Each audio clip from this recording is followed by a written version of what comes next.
Trump has an ambitious set of goals when he takes office on January 20th. He'll need help from Republicans in Congress to accomplish many of them, if not all of them. For more on that, let's bring in one of those members of Congress from the Republican side, GOP Congresswoman Mia Love of Utah, who was skeptical of Trump during the campaign. I think that's fair to say. Thanks for joining us.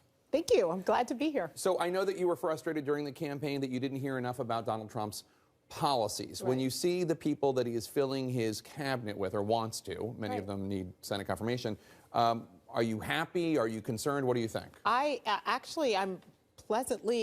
surprised and I'm happy. He's choosing people that don't necessarily agree with him, but they have knowledge, they have experience in the areas. I mean, Ben Carson was a great choice. I was a little surprised with HUD, and then I was quite pleased with that choice. I mean, here's a person who grew up in poverty, who really grew up with an understanding of what it's like to live in areas where it's crime-ridden, it's just very difficult, and now he's a brain surgeon, and he gets to lead on these issues that are going to make poverty temporary for people, not just tolerable. So I'm excited about that choice. Well, let's hope so. Yeah. Trump has yet to fill, he's filled Treasury, State, and Defense are usually considered the big three. Right. He's named General Mattis, and he's named the Treasury nominee. He has yet to fill the Secretary of State position. We know he's considering many people, including Rudy Giuliani, Mitt Romney, ExxonMobil Chairman Rex Tillerson, among many, many others. Look at that. It's just a big group of white men over 60. Do you have a favorite, or is there somebody there that you think would do a particularly good job? Are you a Mitt Romney fan? Well, I'm always a Mitt Romney fan. I mean, Mitt has got a wealth of experience. He is, I know him personally. I know his heart. I know his experience. He's a great friend, and now from Utah, lives in Utah. His family lives in Utah.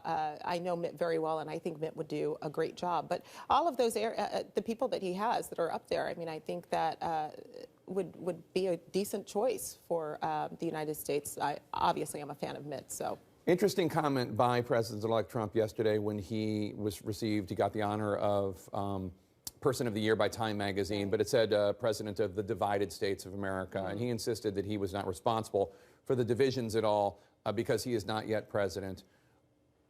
I feel like you might disagree with that maybe he is responsible for some of the divisions, obviously not all of them. You know what? I think that we are more divided today than we were 7 years ago. And I think it's a lack of leadership. I think whatever. So you put it on President Obama. I put it on a lack of leadership in very many areas, including the President of the United States, the current President of the United States.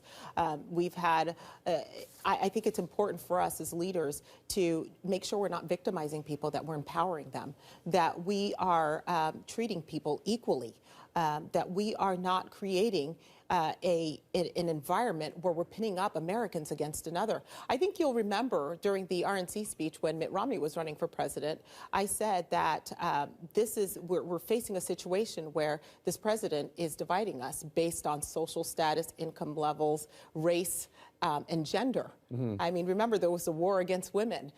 There were all of these other things that were coming in, and it was pitting Americans up against each other. And more than anything, we need to unify as Americans. My children are of mixed race. We see ourselves as first and foremost Americans and Utahns. And I think that there's a lot of healing that has to happen in this country. So. Okay.